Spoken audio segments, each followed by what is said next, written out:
Rebonjour. Dans cette vidéo, on va maintenant effectuer une addition écrite de nombres décimaux. Souvenez-vous, les nombres décimaux, ce sont des nombres qui comprennent des virgules, et on avait introduit ces notions avec les notions de dixième, centième et millième. Et du coup, ces notions de dixième, centième et millième, elles doivent apparaître dans le tableau de numérotation dans lequel on va inscrire les deux nombres que l'on additionne. Ici, 27,2 et 31,5. Petite pause pour vous informer que cette vidéo, ce n'est qu'une petite partie d'un cours sur le calcul écrit bien plus complet. On y parle d'addition écrite, de soustraction écrite, de multiplication écrite, avec un bonus sur la méthode japonaise, et bien sûr, on y parle de division euclidienne. Si vous voulez accéder au cours complet, qui a un prix vraiment abordable, le lien est dans la description. Merci, on peut reprendre la vidéo. Alors pour les placer dans la numérotation, c'est ici l'étape la plus compliquée, je pense, de l'addition écrite. Il suffit simplement de placer chacun des chiffres des nombres dans la bonne colonne, encore une fois. Donc ici, le 2 du 27, on sait que ça correspond aux dizaines, le 7, ça correspond aux unités, et alors le 2 ici, ça correspond au dixième, donc le premier chiffre qui se trouve après la virgule. Et on fait de même pour le deuxième terme ici de l'addition, 31,5, le 3, il correspond aux dizaines, le 1 aux unités, et le 5 au dixième. Donc voilà, la démarche est exactement la même qu'avec des nombres qui ne sont pas décimaux. Ici, la seule nuance, c'est qu'il faut rajouter des dixièmes, des centièmes et des millièmes éventuellement dans le tableau de numérotation. Donc tous ces chiffres-là, ce sont les chiffres qui se situent après la virgule. Une fois que les chiffres ils sont placés dans le tableau de numérotation, il faut maintenant les additionner. On va commencer avec la colonne ici des dixièmes. On pourrait commencer avec la colonne des millièmes ou des centièmes, mais ici les deux cases sont vides, donc on ne va même pas s'y intéresser. On commence donc avec la colonne des dixièmes et on effectue l'addition 2 plus 5. 2 plus 5, ça fait 7.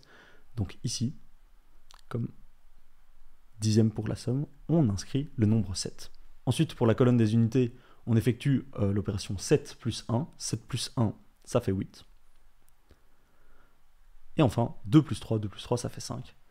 Et on l'inscrit ici dans le résultat. Et alors ici, il y a une étape très importante qu'il ne faut pas oublier. Il faut retranscrire la virgule exactement au même endroit dans le tableau de numérotation. Et on obtient ici notre résultat. 27,2 plus 31,5, ça nous donne 58,7. Et comme d'habitude, on va vérifier ce résultat à la calculatrice. On a donc ici 27,2 plus 31,5, et ça nous donne bien 58,7, qui est le résultat que l'on avait obtenu. Voilà donc comment est-ce qu'on effectue une addition écrite pour des nombres décimaux. Ici encore, c'est exactement la même démarche que la démarche que l'on a vue dans la vidéo précédente. Il suffit d'aligner les nombres correctement dans le tableau de numérotation, et puis on additionne chacune des colonnes entre elles. On va prendre rapidement ici un autre exemple. On va s'attaquer au cas 0,734 plus 573,26, ou 573,26 pour les Français. Alors ici encore, il s'agit de bien placer les nombres dans le tableau de numérotation. Ici, pour le nombre 0,734, on sait que le 4, il correspond au millième, c'est le troisième chiffre après la virgule, et le troisième chiffre après la virgule, c'est systématiquement ce que l'on appelle les millièmes. Le 3, il correspond à la colonne des centièmes, et le 7, il correspond à la colonne des dixièmes. Et alors ici, on n'a pas d'unité, donc on met simplement un 0, et on met une virgule entre les unités et les dixièmes. C'est la place de la virgule dans le tableau de numérotation. Donc on a ici placé ce premier terme, 0,734, on va maintenant ici placer le deuxième terme. Le 6, on l'a vu, c'est le deuxième chiffre après la virgule, du coup sa place est dans la colonne des centièmes. Le 2, c'est le premier chiffre après la virgule, sa place est dans la colonne des dixièmes. Ensuite, on a ici le 3 pour les unités, le 7 pour les dizaines et le 5 pour les centaines. Pour vous aider à placer des nombres décimaux dans le tableau de numérotation, retenez simplement que les virgules, elles doivent être toutes alignées verticalement. Et alors, ensuite vous ajustez, sachant qu'un seul chiffre peut apparaître dans chacune des colonnes. Maintenant que ces deux termes ils sont placés correctement dans le tableau de numérotation, on peut effectuer l'addition écrite. On va commencer avec la colonne qui est la plus à droite, donc la colonne ici des millièmes, et on va additionner 4 et rien. Souvenez-vous, quand une case ici est vide, lorsque l'on effectue l'addition écrite, on peut considérer cette case vide comme étant une case remplie d'un 0. C'est exactement la même chose.